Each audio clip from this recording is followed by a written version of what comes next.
surveillance capabilities to ensure that Ugandans and our visitors who come here are safe.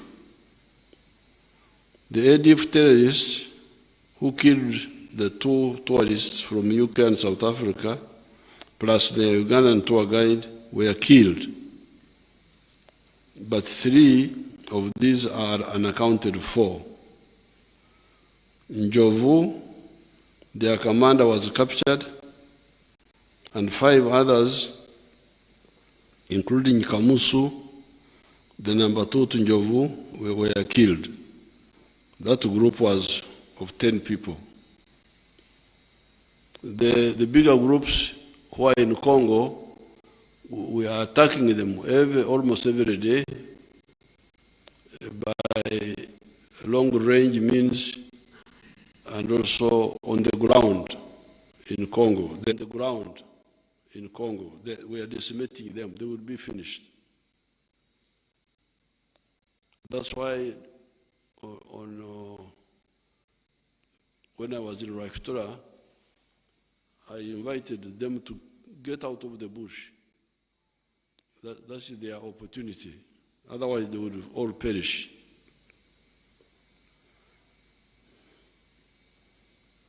On the economy, despite the effects of climate change on agriculture and our infrastructure by the floods, the conflict in Eastern Europe, which led to a rise in the prices of some strategic commodities such as oil, the recent rise in interest rates globally, which made access to capital very expensive. In spite of all that, the economy has continued to expand.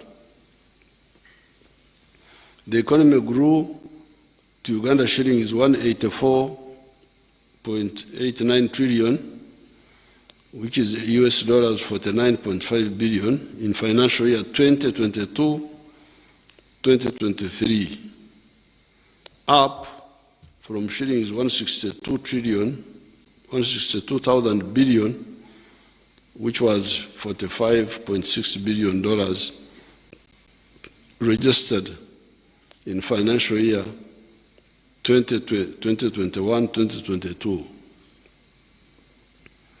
In purchasing power terms, the size of the economy is now 114 billion, and the per capita of GDP of US dollars 2,281.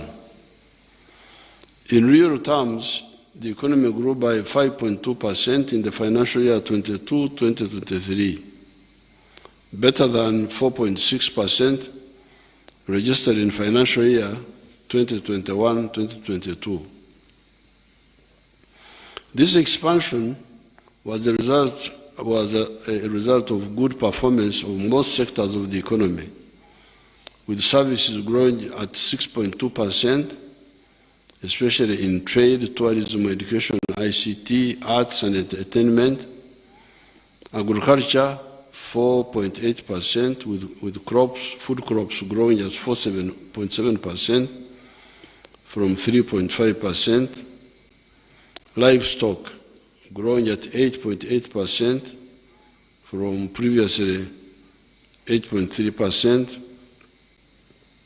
and fish activities growing at 8.6% from a very low level of 0.3% in the financial year 2022-2023 and financial year 2021-2022 respectively.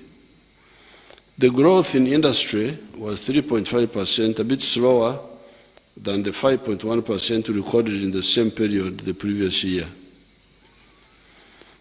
Uganda's economic outlook is very optimistic. This is mainly because of the consistent support to the private sector through supportive policies that create a business-friendly environment, then infrastructure, investments in infrastructure like in energy, transport and ICT, enhanced access to credit through the parish development model, small business recovery fund, Emyoga, agriculture credit facility, loans of UDB, and supports by UDC, as well as the swift and comprehensive response to the impact of the previous health crisis and the regional geopolitical security issues. In spite of all those, the economy is growing because of the reasons I have given here. The money we put in all these areas, the UDB money, the Myoga, the PDM, all that help the economy to grow.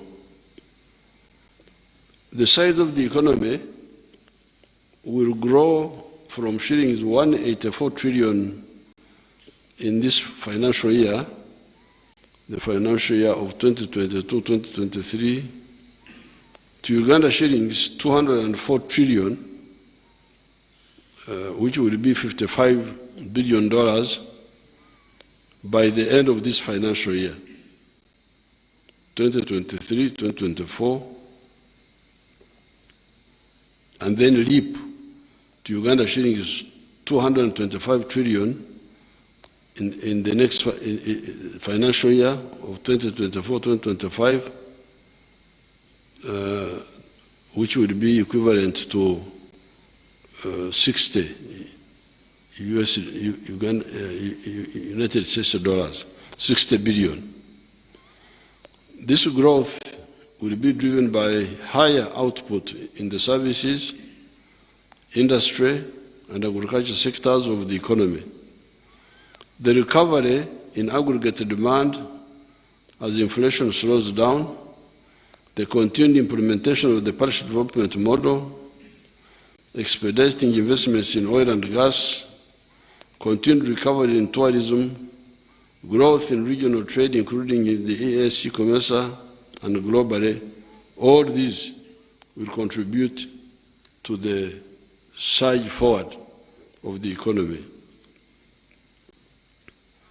Other growth initiatives will include the government's consistent investments in the establishment and operation of industrial parks, then infrastructure development, including expanding and maintenance of roads, bridges, the railway, investments in research and innovation, and affordable electricity. The implementation of the intervention to accelerate economic growth through productivity improvements and value addition to our abundant raw materials is in the anchor sectors of the agro-industrialization, oil and gas, mineral development, tourism, and knowledge economy development will shift the economic growth path to a level of 8% per annum on average over the medium term. Here is the point is that the economy for the last 37 years has been growing at a rate of 6.2% per annum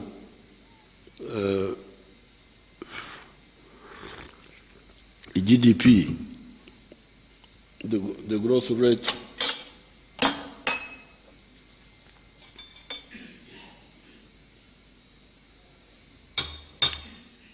and this has been mainly in quantitative growth.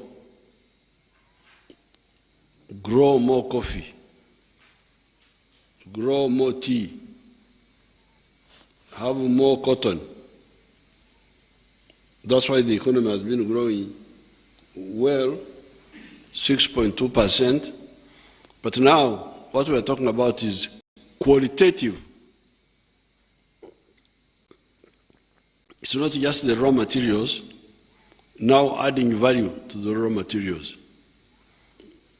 If you transform all the cotton into textiles, then you add value to the coffee, and that's why I want to warn those people who have been campaigning our coffee value addition efforts. I need to warn them.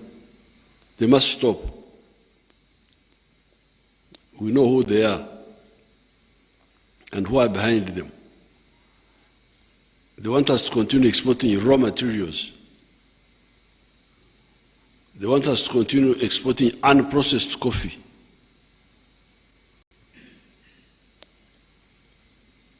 They want us to keep on importing dead people's clothes from outside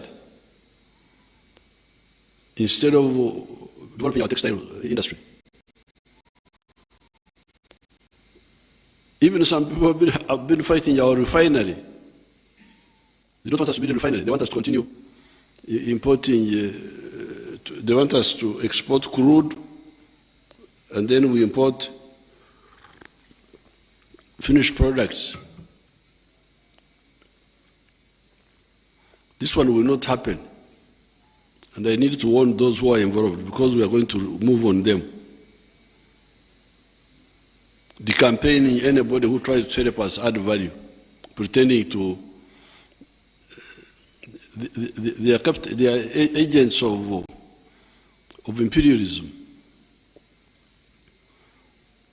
So the economy will shift from growing at the rate of 6.2% to growing at the rate of 8%, because it is both quantitative growth and qualitative transformation.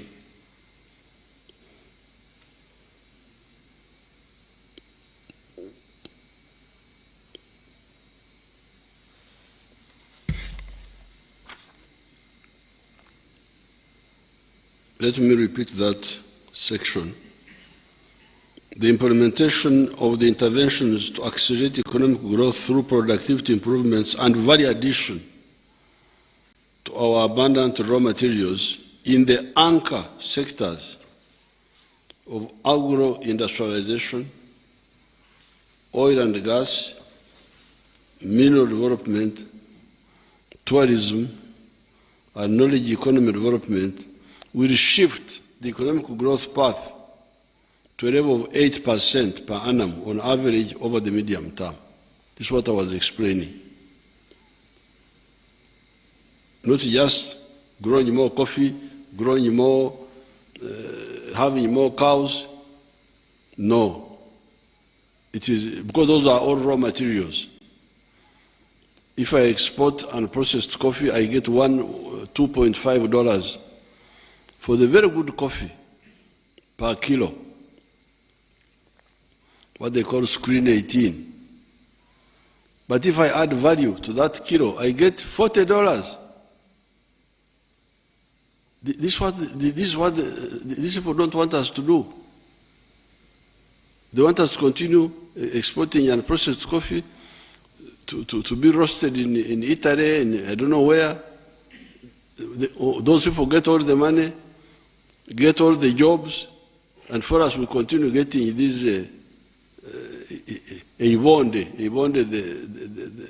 the residue at the bottom. This is not acceptable. And the agents are very active, agents of the imperialists. Mao Zedong called them comprador bourgeoisie, agent bourgeoisie.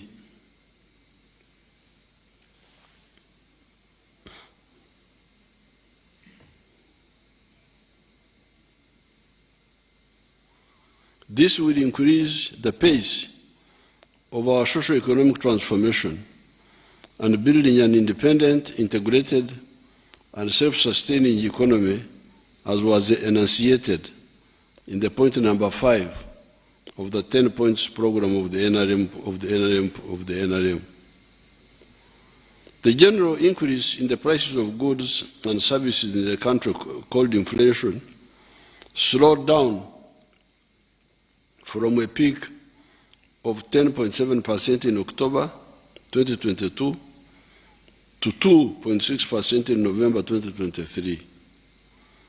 This is expected to remain within the policy target of 5% over the medium term, supported by increased agricultural production, the increase in the supply of locally manufactured goods, increased exports, which increased the supply of foreign currency in the economy, increased efficiency in economic activities due to increasing integration of new technologies, including ICT capabilities in our manufacturing and other businesses, and good economic policies.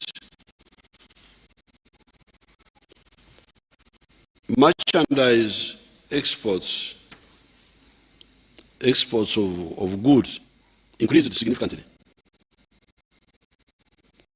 growing by 54.9%.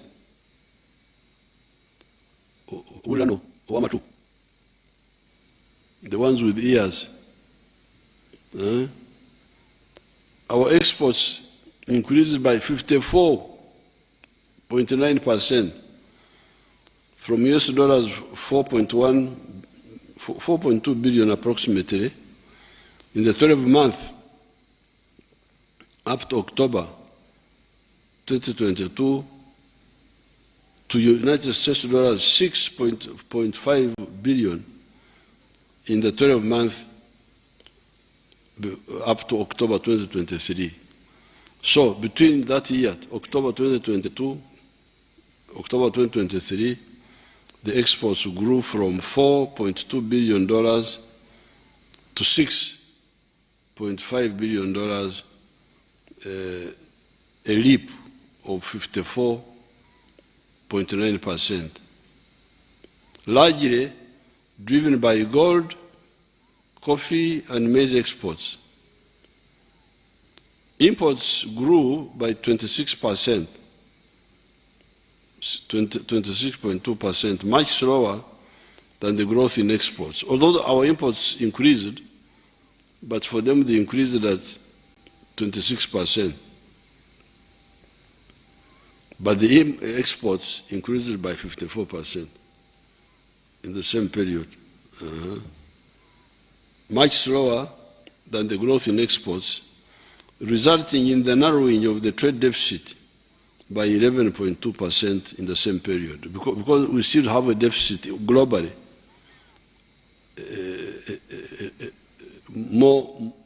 more import spending than export earning. We still earn less for exports than we spend on imports, but the gap has narrowed. The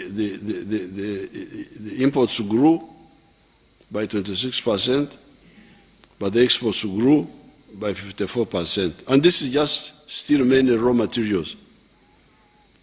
If we start exporting finished goods now, this will...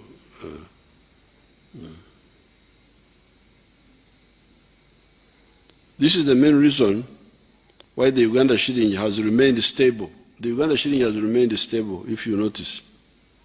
It has remained stable, together with the strong foreign direct investment inflows and the remittances of Ugandans working outside the country.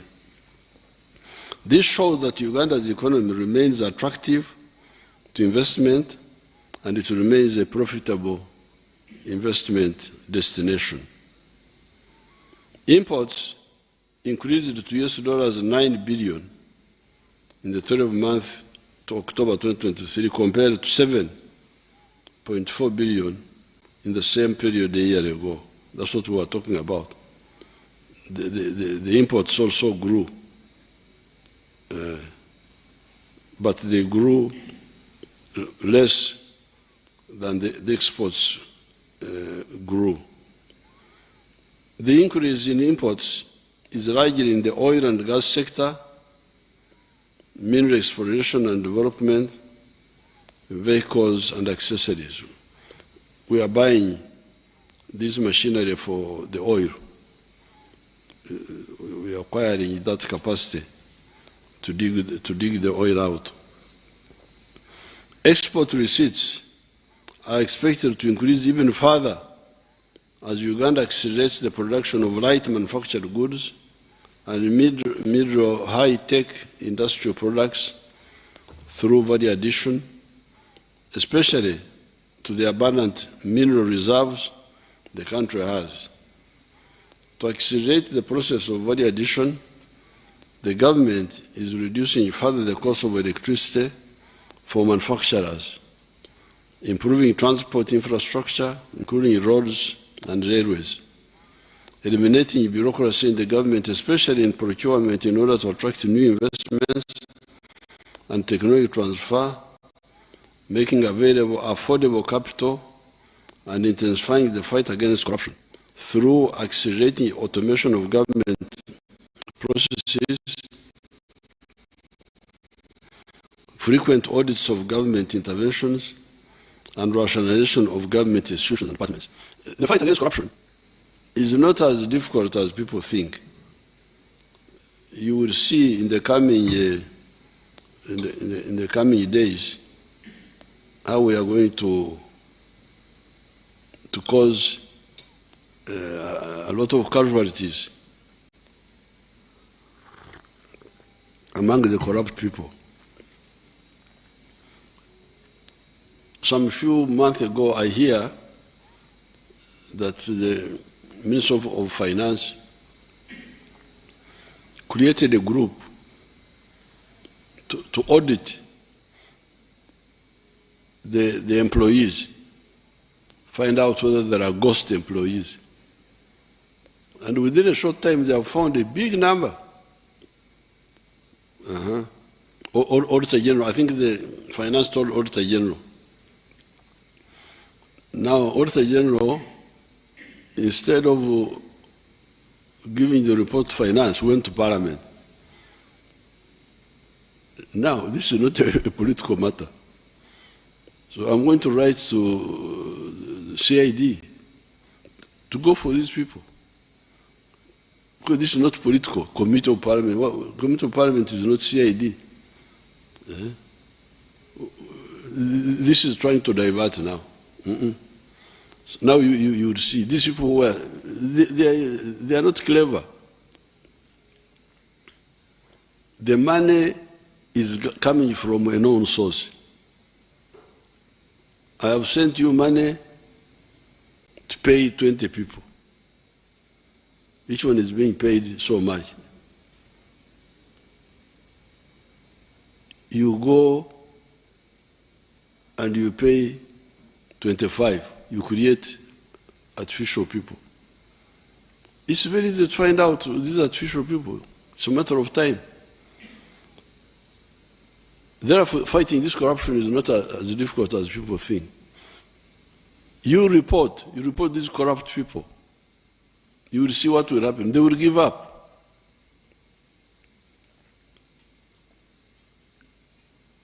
By the time we run out of space in Luzira, people will have lost appetite for corruption. You keep tuned on this channel.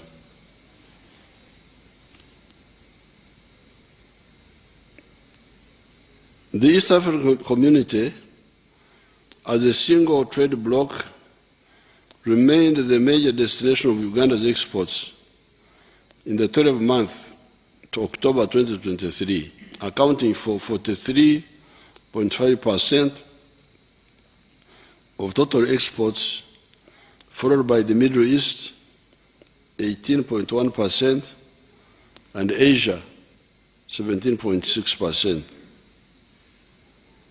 Within the EAC region, the top 3 destinations for Uganda's exports in the same period were Kenya, 31.5%, Democratic Republic of Congo, 24.6%, and South Sudan, 23.3%. In the 12 months to October 2023, Uganda traded at a surplus worth US$716 million with all the EAC partner states. So within the East African region, we have got a surplus of $716 million. However, the trade balance with Kenya and Tanzania was a deficit, meaning Uganda imported more in terms of value from those countries than exports to them. In the 12th month to October 2023, Uganda exported goods worth $890 million to Kenya. This is a big growth because in 1986-87, when we were having some issues with Mzee Moi, Uganda was buying from Kenya goods worth $200 million that time. And Uganda was selling to Kenya goods worth $12 million. Now, we are talking of Uganda selling to Kenya $890 million.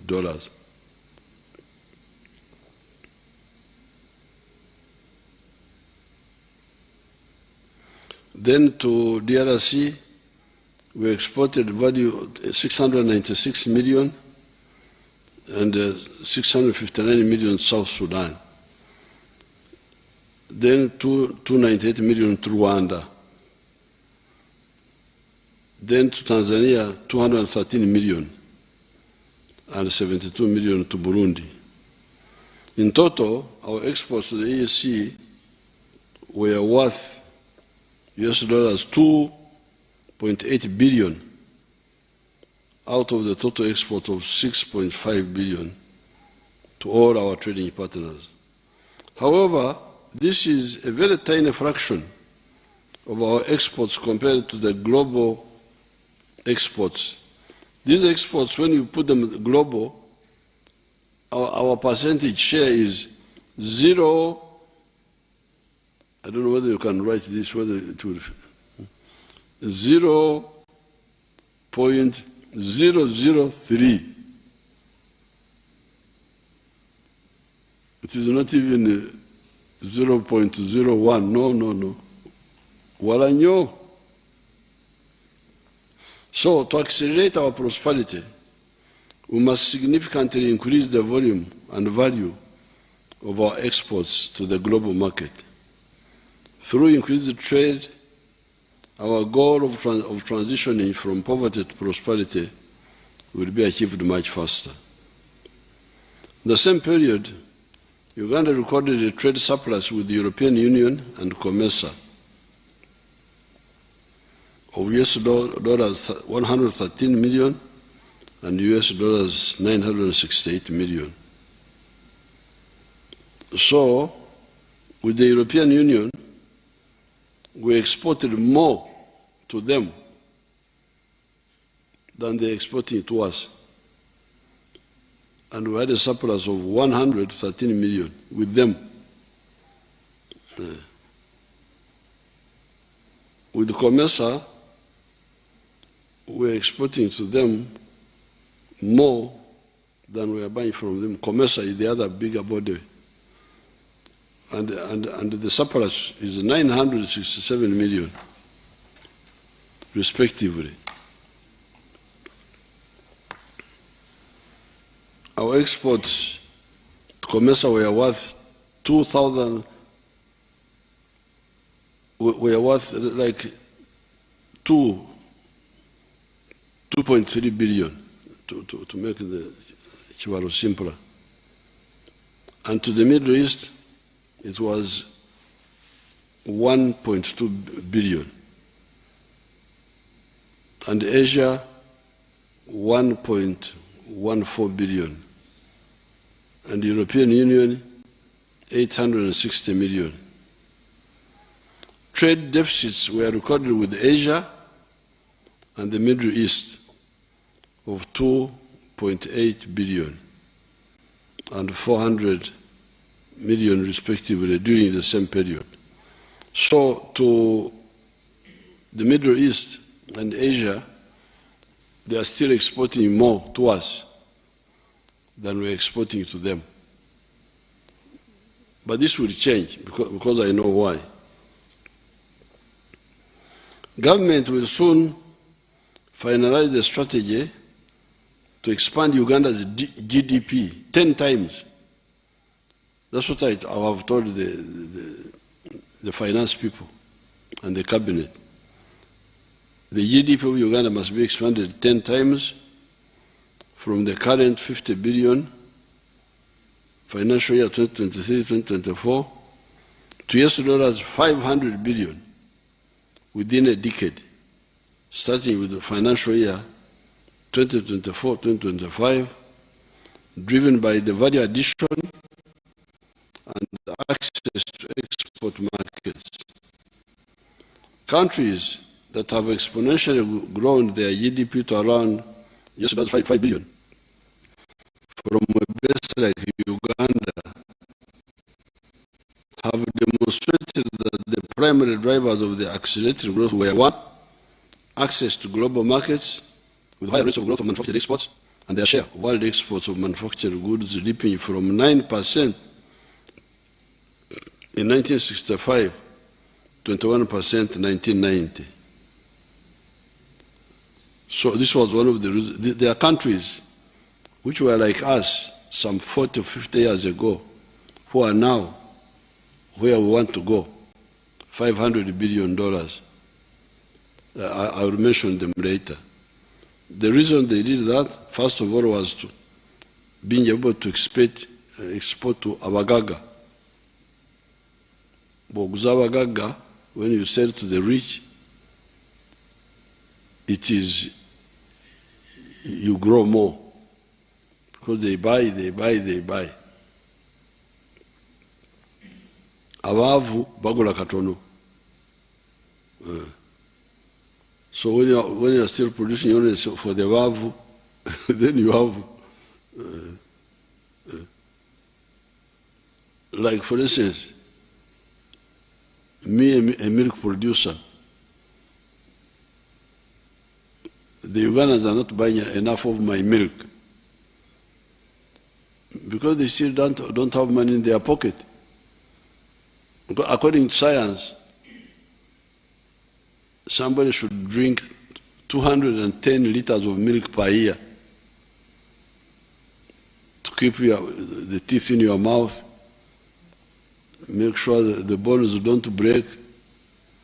You need 210 liters of milk per year. But Ugandans, when we started, we were drinking only 18 liters per person per year. They have now improved a bit. They are at 60 liters. Now, if Ugandans were drinking with 210 liters, this business of saying that we have got too much milk, we need to export it, will not arise. We would actually be having a shortage. So the producing products for export to Abagaga, rich people, Jalonyo, is one stimulus for growth. Increased productivity across the strategic sectors, specialization through skilled human capital that supported research and development, which helped to achieve competitive advantages. Okuteka science, of course, the science. Because what we are doing, what has been doing now is Imwanyi, coffee, and suju, pumpkins. They don't need much science. Even my people in Ntungamo are growing them. And abantu bazira science. The Ntungamo people don't have much, but they grow the banana, they grow what? So, okay, those help us. But we also need higher value products of science. They will earn us more. Even from those raw materials. Yeah. Like from milk now, there is a protein called casein, which we are selling to all over the place. So science adds more value. Prudent economic policies that harness the comparative advantages, peace and security that support the political stability, among others. These countries which were like us about 50, 60 years ago are South Korea, 46 years of growth at an average growth rate of 13%, grew from 38 billion in 1977 to US $1,665 billion in 2023. South Korea in 1977 was smaller than our economy now. Our economy is more or less like one and a half times where it is now, compared to what South Korea was in 1977. But now you hear they are at $1.7 trillion. They have jumped. Thailand, 38 years of growth at an average rate of 7.6%, from $38 billion 1985 to 500 billion in 2023. Malaysia, 34 years of growth at an average annual rate of 8%, from US $35 billion in 38 billion in 1989 to US $406 billion now. Singapore, 33 years of growth at an average growth rate of 8.7%, from US $36 billion in 1990 to 466 billion in 2023. And Chile, 33 years of growth at an average rate of 4.5%, from $33 billion in 1990 to US $316 billion in 2023. So it's really possible what I have told the government to do. And many of these countries don't have the resources, did not have the resources we have. If you look at South Korea, you look at Singapore, they don't have natural resources like we have. To expand regional trade and support regional development, Uganda is undertaking joint projects with the DRC and implementing interventions to reduce transport costs and improve the border infrastructure to facilitate trade and financial services across the region. We are undertaking joint projects in the road sector and electricity to Eastern Congo. Securing this market is good for Uganda in terms of exports and jobs. Ugandans, in terms of the Uganda government and President Tshisekedi of DRC will continue to work together to improve the security situation in Eastern Congo.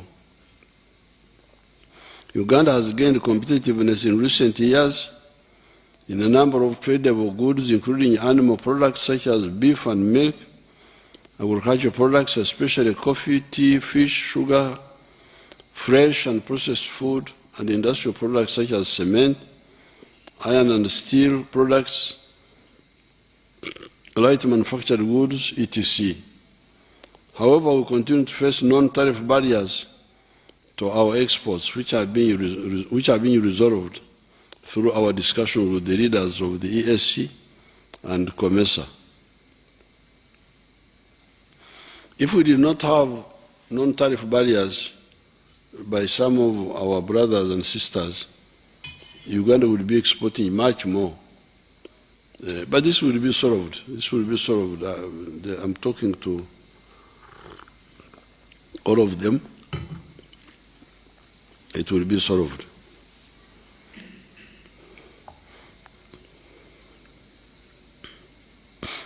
Tourism inflows remained resilient, recording an increase of 9% from $978 million in financial year 2021-2022. This was the year of Corona.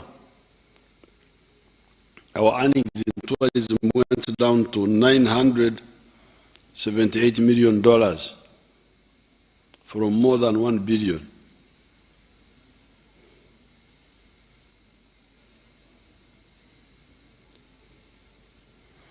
Tourism inflows remained resilient, recording an increase of 9% from $978 million in financial year 2021-2022 to $1.1 billion in financial year 2023. This growth is partly attributed to increased confidence of travelers as the world recovers from COVID-19 global shock, the good natural attractions that Uganda has, and peace and security. Although this is a remarkable performance, the government is putting in place intervention to increase tourism receipts to $5 billion per annum by 2028.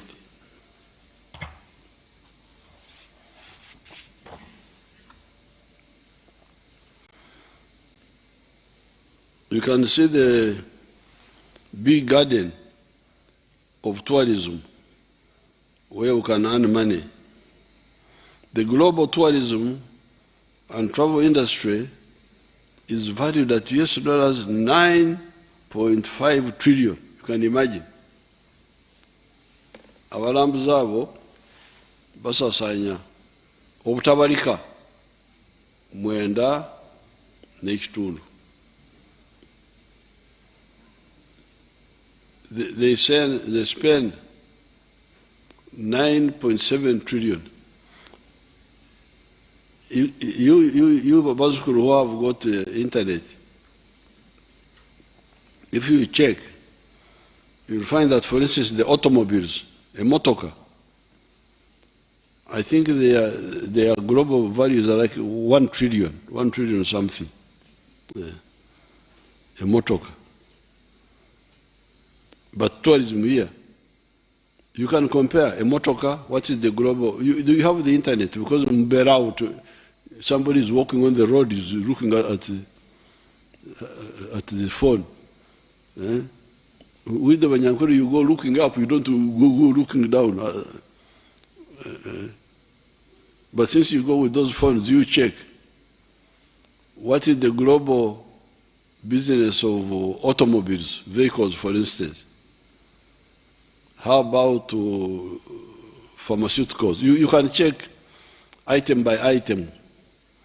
But you hear now tourism, 9.5 trillion. And Uganda has got a lot of tourism potential. In 2019, foreign visitors to Uganda spent over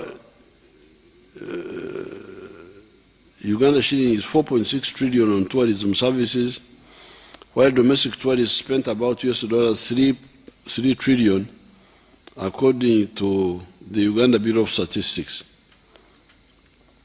In total, this is equivalent to about $2 billion, which is equivalent to 0.02% of the global industry value. the number of tourists globally was about 965 million in 2021, compared to only 1.5 million foreign investors in Uganda in 2019. Kubumbi, Bukade, Wawalambuzi, Rwanda, Kagamubutano, Fetulembe Kako, Akakade Kamu Nekitundu. That's not, we need to capture more tourists. If we increase our share of tourism receipts in this global trade by 5 times to 0.1% and increase in the annual number of foreign tourists by 5 times under the current average spend per tourism of 3 million shillings and an average length of 8.3 nights, Uganda can potentially earn US dollars 6.2 billion per year from tourism alone. If we get more numbers and they stay longer, we can earn 6 billion per year from tourism.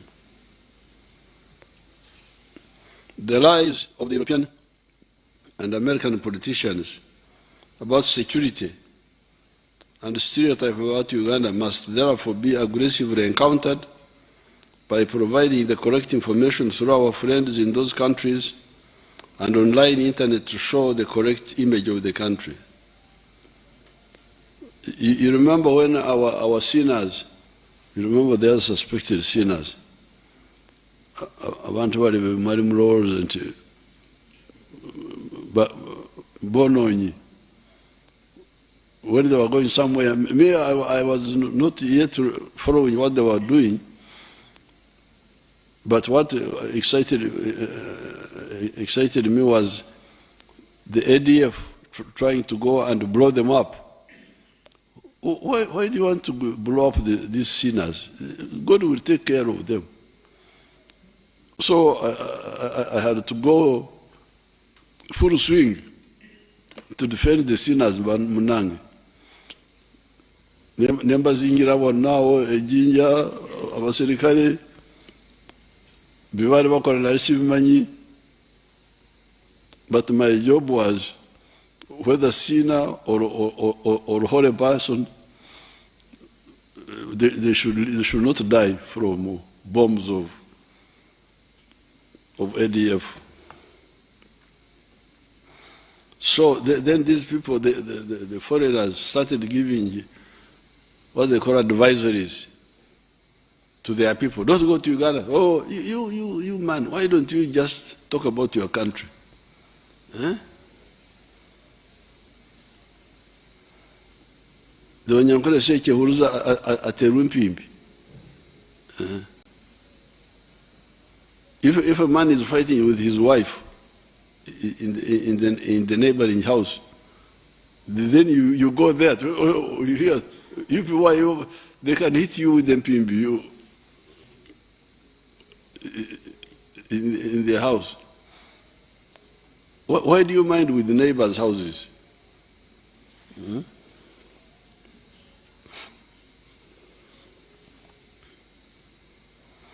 Some of these Europeans are simply afraid of the potential that we have in our strategic areas, therefore want to undermine our unstoppable socio-economic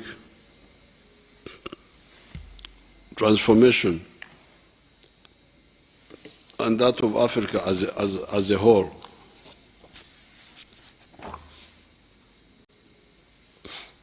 Other measures to boost tourism receipts include activation of passage and cargo services at Kabarega International Park in Hoima, improvements in hotels' capacity and sanitation,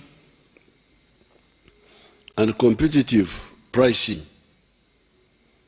Our mahoteli muleme okubeera n'omululu okusera the people who come to your hotel to ask too much. Even if you take small, take small.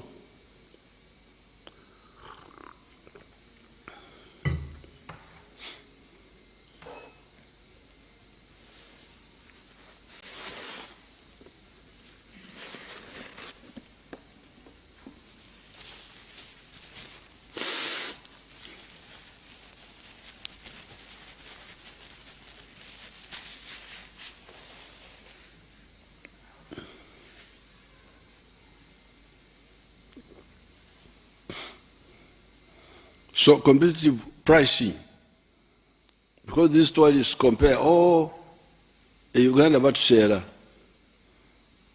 ate Kenya mwendo wakiri. Be careful, don't be too greedy for quick money. Get small, but get many customers.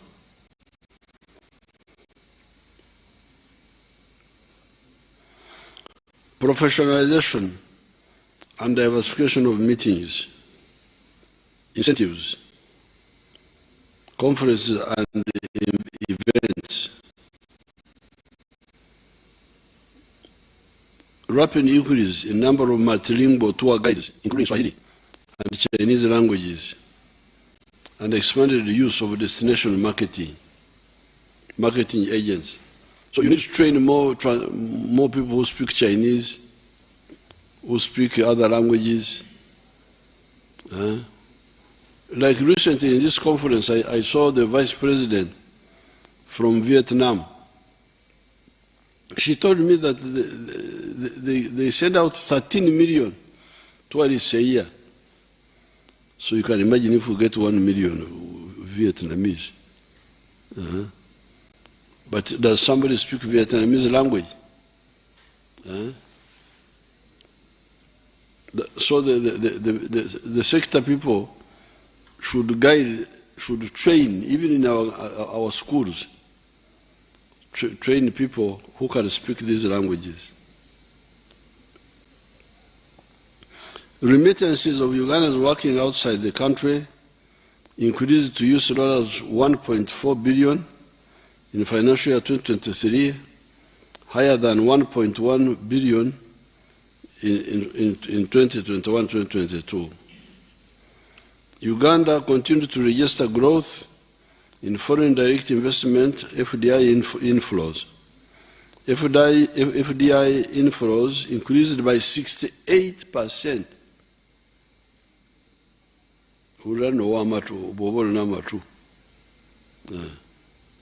68%. In the financial year 2023, largely hinged on the development in the oil sector as Uganda prepares for its first oil.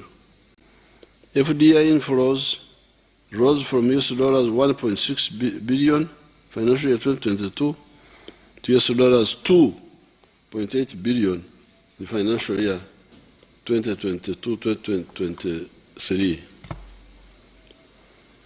Formal employment has recovered from the adverse effects of the COVID-19 pandemic. The pay-as-you-earn register, kata omanyi otya nti emirimu gyeyongedde. How do you know that jobs have increased? Mbategera ewa pay as you earn, because there you can't go wrong.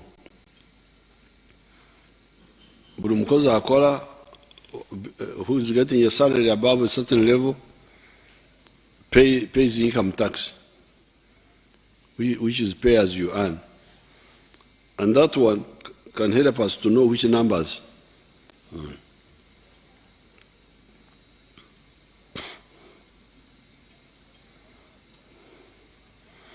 The pay-as-you-earn register expanded by 14.1% from 1.4 million employees in financial 21-22 to 1.6 million in 22-23 as follows.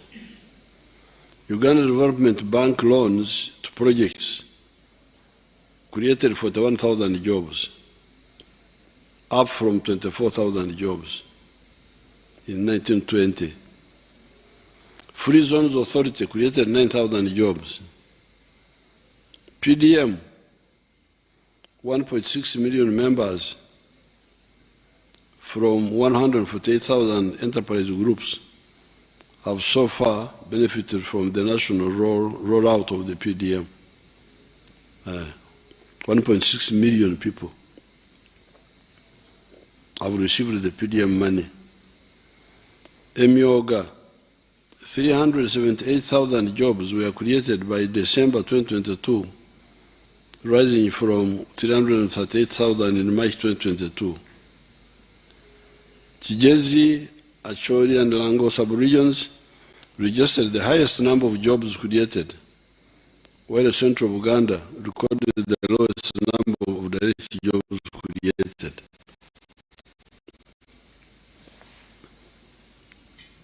In Uganda, the people need to, the youth need to be advised to focus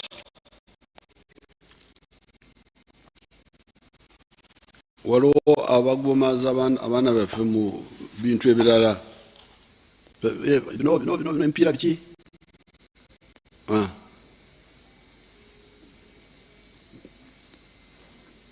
you may find people in the other young people are more guided towards wealth creation.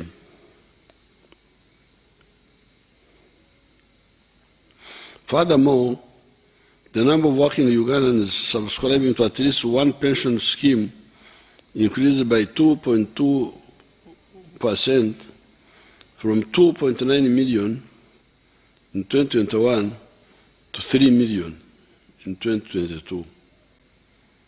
The ones of NSSF, manyirayo abantu bameka abali mu mirimu gino gy'emisaala. How many people are being employed? You can tell from the NSSF also. The PDM is the NRM government initiative to spur growth from the bottom up and for transforming the population currently in subsistence to the money economy. The PDM is a pillar of number 5 of the NRM 10 points program to build an independent, integrated, and self-sustaining economy. To date, government has invested shillings 2.23 trillion in the financial inclusion pillar of this model, targeting all the 10,459 parishes across the country for job creation and increasing household incomes. Shillings 1 trillion has been successfully disbursed to 1 million households in 10,455 parishes out of the 10,585 circles across the country. The balance will soon be disbursed when the remaining beneficiaries meet the conditions successfully, is working successfully. Government is working to improve the PDM by improving the monitoring, operationalization of the other 6 pillars of PDM beyond the financial inclusion pillar. The streamlining all government program interventions and service delivery at the parish to ensure the realization of PDM. We are not going to relax on the PDM approach because it is really correct. Because there is no way you can say there is anything wrong with that approach. 100 million shillings per parish of Ugandans have been borrowing money from money lenders who are charging them 3% per month, which makes it 36% in a year, or even higher, I hear. So how can you say this money, where the interest rate is like 6% a year, has any problem? And we are saying that each one of you can borrow $1, 1 million shillings at a go, and you pay it after 24 months. We don't want you to pay it now.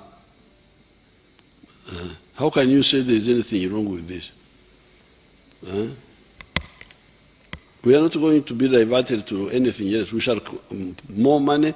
We want those parishes to have their own bank. The people who are fighting PDM, apart from the corrupt, are the money lenders. The money lenders are worried about this success.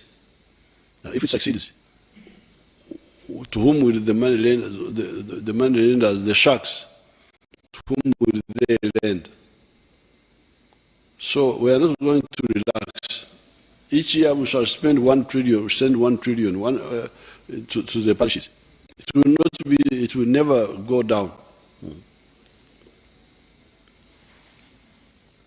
The commercial production of oil and gas will provide revenues to support the productivity enhancement in the economy through economic activities such as oil refineries, petrochemical plants, petroleum product distributors, natural gas distribution companies, and retail outlets.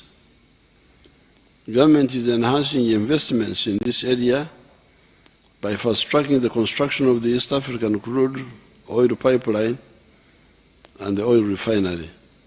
The pipeline will have the capacity to pump up 330,000 barrels of crude per day. So, all these things you are talking about, our oil has not yet come in. Because this oil will be giving the government free money, new money. And that will enable us to do so many other things which we want but cannot manage now. The knowledge economy is the intellectual-based economy for the production of goods and services. This process enables entrepreneurs to innovate better in manufacturing processes and improve the quality of services offered in the economy. Globally, the knowledge economy, which entails research, science and innovation, is currently a major employer of especially the youth and a major contributor to technological advancement in a number of areas. In addition, the pathogenic subsector is one of the promising segments of the country's knowledge economy, consisting of research and development, technology transfer, and commercialization of innovations. This targets pathogen control and management, such as the vaccines, the diagnostics, the therapeutics, and the attendant facilities. Leveraging a knowledge-based economy will require the following: supporting research and development, R&D, and linking research hubs with universities and industry operators. Now, this scientific research is a real gold mine. For instance, our scientists have recently discovered the anti-tick vaccine, where the cow will be vaccinated and the cow will go around killing ticks. So the cow will be a tick killer rather than being a victim of the ticks. Now, this one was developed by your people, your scientists. And this is one group. There's Dr. Kawa, who is also working separately but doing the same.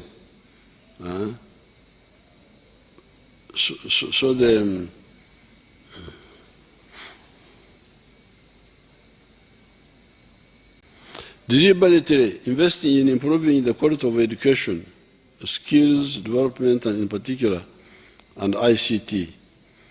Putting in place a strategy for long-term development of specialized skills to support a more sophisticated and diversified economy. Developing an effective apprenticeship program to quickly acquire knowledge, expertise, and technology transfer, given the rising global ICT village. Putting in place a reward system and a functional transparent patent system for innovation. The NRM government will continue with the development of energy infrastructure and complete the ongoing electricity projects to lower the cost of electricity for manufacturers and small-scale businesses, including commissioning of the third turbine of the 600 megawatt Karuma hydropower project, addressing the gaps to fully operationalize Isimba power plant, and completing Nyagak in West Nile and Orio mini hydropower stations power plants. To facilitate power evacuation, the completion of the Miramachi Kabade 132 kV line, Kampala Metropolitan Transmission System Improvement Project, and the Masaka-Mbarara transmission line will be expedited. Activities for the development of nuclear energy to diversify our energy sources will also continue, starting with Buyende in Busoga. Nuclear energy is expected to add another 2,000 megawatts to the national grid by 2036. However, by 240, we must ensure the generation of 52,000 megawatts from all sources. Government has supported the development of industrial parks. 7 are currently operational, and they include Namanve, Jinja, Boyogerere, Soroti, Mbale, Kasese, and Ruzira. In addition, there are 3 industrial parks developed under the public-private partnership arrangement at Kapeka, Mukono, and Wiyukwe. Uganda Investment Authority has acquired an additional 12 square miles for industrial development provided by the various local governments across the 18 zones in the country. Investing in the people of Uganda, which includes health and education, will continue to be given priority, including addressing the poor governance and the wastage of public resources in these areas. Whereas the outcomes have improved, we have not yet achieved desirable levels, especially in the critical areas of education and health. Security infrastructure and interventions to maintain peace and security of the people of Uganda, investors, and our visitors is guaranteed. This included strengthening the capacity of the security agencies to address emerging security threats, addressing discipline issues of security personnel in the Uganda People's Defense Forces, Uganda Police, and Uganda prisons, enhancing the security infrastructure to detect crime before it happens, and addressing the welfare of personnel in the security forces. This includes the security interventions and achievements under the anti-livestock theft and disarmament operations in Karamoja and Operation Shujaa in DRC. The security infrastructure we have built will eliminate the very few remaining loopholes where ADF terrorists are exploiting to carry out cowardly attacks on civilians. As we commemorate the 38th anniversary of NRM victory, I want to assure everybody, including our visitors and investors, that Uganda will remain a peaceful, secure, and prosperous country.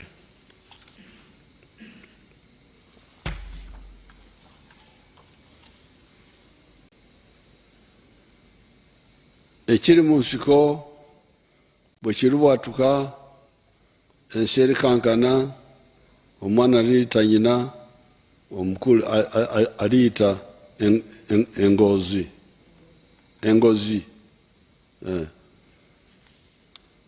That was one of our songs in the bush that has always been the potential of NRM. When we were a students' movement, a liberation movement, and while in government. This saying says that what is hidden also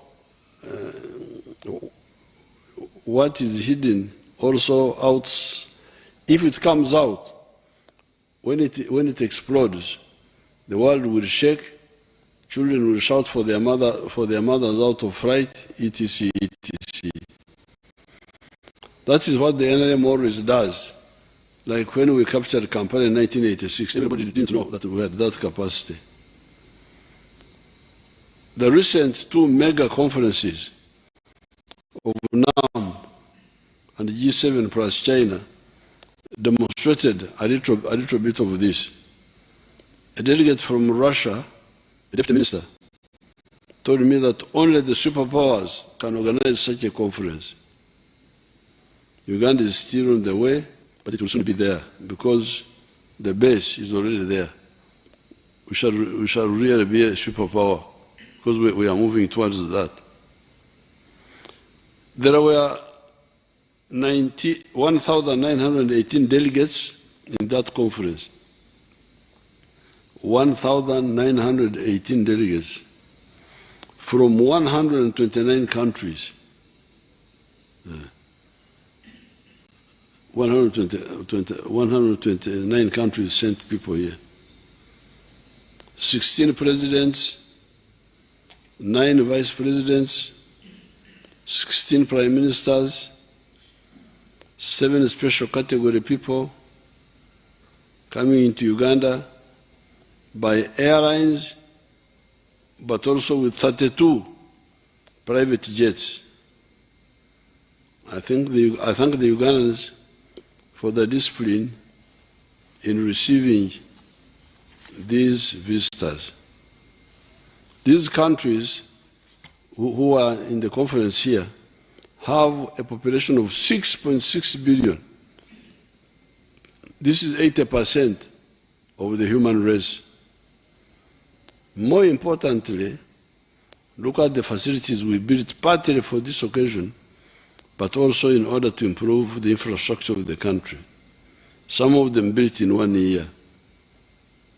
Look at the new terminal built by the UPDF Engineering Brigade.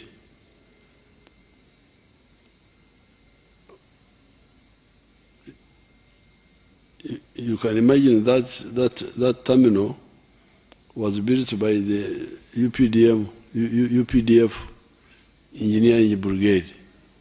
Yeah. Mm-hmm.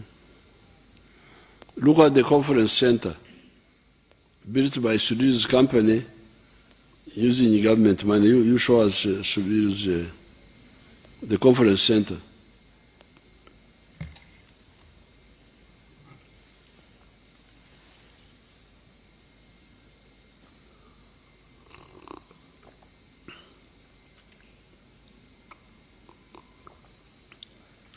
That was one of the delegates was asking, one of the presidents was saying, are these the Chinese who built this? We said, no.